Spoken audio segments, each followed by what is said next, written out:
नंदुरबार जिल्ह्यातील धाळगाव तालुक्यातील लेगापाणी ते गोरांबा हा सुमारे 5 ते 6 किलोमीटरचा रस्ता सध्या खड्ड्यांच्या विळख्यात सापडलाय। या मार्गावर ठिकठिकाणी मोठमोठे गड्डे पडलेत। पावसाळ्यात तर या रस्त्यांवरील डांबर पूर्णपणे उखळून चिखलाचे साम्राज्य तयार होते। विशेष म्हणजे लेगापाणी हे येथील महत्त्वाचं वाहतूक आहे।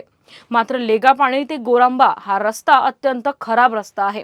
यामुळे शाळा महाविद्यालयात जाणारे विद्यार्थी, बाजाराला जाणारे शेतकरी, रुग्ण आणि नोकरदार यांना मोठ्या अडचणींना सामोरे जावे लागत आहे। वाहन चालकांना अपघाताचा धोका पत्करून प्रवास करावा लागतो। एसटी बससह रुग्णवाहिकांनाही या मार्गावर मोठा विलंब होत असून अवघ्या 5 ते 6 किलोमीटरच्या प्रवासासाठी तब्बल 30 ते 40 मिनिटे लागत असल्याचं ग्रामस्थांचं म्हणणं आहे। दरम्यान गेल्या वर्षभरापासून या रस्त्यांकडे प्रशासनाचं दुर्लक्ष असून पावसाळ्यापूर्वीच या रस्त्याची तातडीने दुरुस्ती करावी अशी मागणी ग्रामस्थ करत आहेत।